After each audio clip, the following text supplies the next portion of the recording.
Hello అండి, welcome back to my channel. ఎలా ఉన్నారండి అందరూ? ఈరోజు వీడియోలో ఏంటంటే మా అమ్మమ్మ చేసే చేపల పులుసు స్టైల్లో నేనైతే ఈరోజు చేపల పులుసు చేయాలనుకుంటున్నాను. ఇది వచ్చేసి ముస్తఫా షాపింగ్ సెంటర్లో నాన్ వెజ్ సెక్షన్ అనమాట. ఇక్కడ అన్ని రకాల నాన్ వెజ్ ఐటమ్స్ మనకి ఇక్కడ దొరుకుతాయి.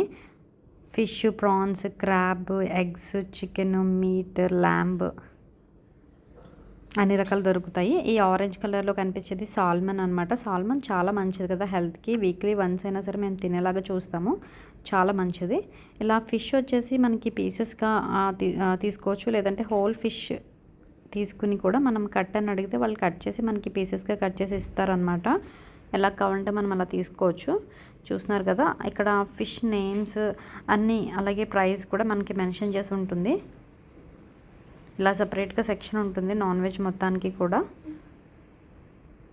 ఇలా ఐస్లో పెట్టేసి ఉంచుతారు.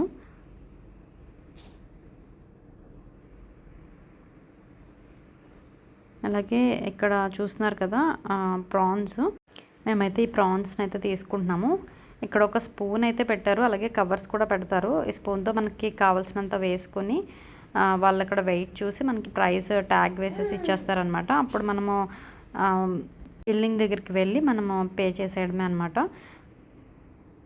ఇవి చూస్తున్నారు కదా ఫిష్ పీసెస్ అనమాట. ఇలా కట్ చేసి ఉన్నవి ఉంటాయి, లేదంటే ఇలా మనము ఫిష్ మొత్తాన్ని తీసుకుని కట్ అని అడిగితే వాళ్ళు కట్ చేసి నీట్గా మనకి కవర్లో పెట్టేసి ఇచ్చేస్తారు. మేమైతే ఇంకా ఈ ఫిష్ని అయితే తీసుకుంటున్నాము. ఇది మన ఇండియన్ ఫిష్ టైప్లో అనిపించి ఇంక ఈ ఫిష్ అయితే తీసుకుంటున్నాం అనమాట. ఫైనల్గా ఇంటికి వచ్చేసాము. మేము తీసుకున్న ఫిష్ అండ్ ప్రాన్స్ అయితే ఇవే. ఇక ఇవి నీట్గా వాష్ చేసేసుకుని కంటైనర్లో అయితే నేను స్టోర్ చేస్తాను. ఇంక ఈరోజు అయితే ఫిష్ పులుసుని ఎలా ప్రిపేర్ చేసుకోవాలో షేర్ చేస్తాను. ఒక మిక్సీ జార్ తీసుకుని అందులోకి ఆనియన్స్ని వేసుకోవాలి, అలాగే వెల్లుల్లిపాయలని యాడ్ చేసుకోవాలి. చేపల పులుసుకి వెల్లుల్లిపాయలు కొద్దిగా ఎక్కువ వేసుకుంటేనే టేస్ట్ బాగుంటుంది. అలాగే చిన్ని అల్లం ముక్క, ధనియాలను కూడా యాడ్ చేసుకోవాలి. ధనియాలు ఇక్కడ 2 నుంచి 3 స్పూన్స్ వరకు యాడ్ చేసుకోవాలి. కొద్దిగా జీలకర్రను కూడా యాడ్ చేసుకుని గ్రైండ్ చేసుకుని ఇలా మసాలాను రెడీ చేసుకుని ఒక పక్కన పెట్టుకోవాలి. ఇప్పుడు చేప ముక్కలకి మనము ఉప్పు, కారం, పసుపుని అప్లై చేసుకుని ఒక పక్కన పెట్టుకోవాలి. ఇలా ఉప్పు, కారం, పసుపుని యాడ్ చేసుకుని ఉంచుకోవడం వల్ల ఏమవుతుందంటే చేపలకి మంచి టేస్ట్ అనేది వస్తుందన్నమాట. ముక్కకి బాగా ఉప్పు, కారం అనేది పట్టి టేస్ట్ చాలా బాగుంటుంది.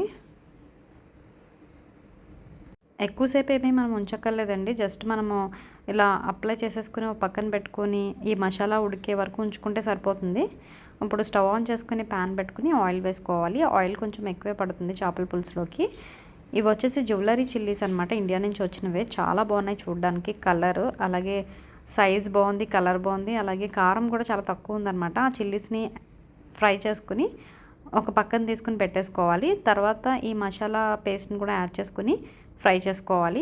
కొద్దిగా గోల్డెన్ బ్రౌన్ కలర్ వచ్చేంత వరకు కూడా ఫ్రై చేసుకుని అందులోకి సరిపడినంత సాల్ట్, పసుపు, కారం యాడ్ చేసుకోవాలి. ఇక్కడ నేను కాశ్మీరీ చిల్లీ పౌడర్ని యాడ్ చేస్తున్నాను. కాశ్మీరీ చిల్లీ పౌడర్ని యాడ్ చేయడం వల్ల ఏంటంటే కలర్ బాగుంటుంది, అలాగే టేస్ట్ కూడా చాలా బాగుంటుంది. ఇప్పుడు ఉప్పు, కారం, పసుపు అప్లై చేసుకుని పెట్టుకున్న ఫిష్ పీసెస్ని 1 by 1 యాడ్ చేసుకోవాలి. ఇలా యాడ్ చేసుకున్న తర్వాత ఈ మసాలా ముక్కలకి పట్టే విధంగా స్పూన్తో లైట్గా కలుపుకోవాలి, స్లోగా కలుపుకోవాలన్నమాట. ఇలా కలుపుకున్న తర్వాత టామరిన్ జ్యూస్ని యాడ్ చేసుకోవాలి. ఇక్కడ నేను ఒక మీడియం సైజ్ లెమన్ అంత టామరిన్ తీసుకుని ఇలా జ్యూస్ చేసుకుని యాడ్ చేస్తున్నాను. ఇలా టామరిన్ జ్యూస్ని యాడ్ చేసుకున్న తర్వాత స్లోగా గరిటెతో ఇలాగా కలుపుకొని కొద్దిసేపు మరగనివ్వాలి. ఇలా కొద్దిసేపు మరిగిన తర్వాత మనము ఇందాక ఫ్రై చేసుకుని పెట్టుకున్నాం కదా గ్రీన్ చిల్లీస్ని, అవి యాడ్ చేసుకోవాలి. ఇప్పుడు ఇలా యాడ్ చేసుకుని 1 by 1 మూత పెట్టుకుని కొద్దిసేపు ఉడికించుకోవాలి. చేప ముక్కల్ని మరీ ఎక్కువసేపు ఉడికించుకోకూడదండి, ఎందుకంటే అవి విడిపోతాయి. అలా కొద్దిసేపు ఉడికించుకుంటే సరిపోతుంది. అవి ఉడికిపోయిన తర్వాత కొరియాండర్ లీవ్స్ యాడ్ చేసుకుంటే ఎంతో రుచికరమైన చేపల పులుసు. ఈ చేపల పులుసు మా అమ్మమ్మ ఎలా అయితే చేస్తారో ఆ స్టైల్లో చేశాను. సేమ్ మా అమ్మమ్మ ఎలా అయితే చేస్తారో అలానే వచ్చింది. టేస్ట్ చాలా బాగా కుదిరింది. ఈ రెసిపీ మీకు నచ్చితే మీరు కూడా ట్రై చేసి చూడండి. వీడియో నచ్చితే తప్పకుండా లైక్ చేయండి, షేర్ చేయండి, సబ్స్క్రైబ్ చేసుకోండి. Thanks for watching.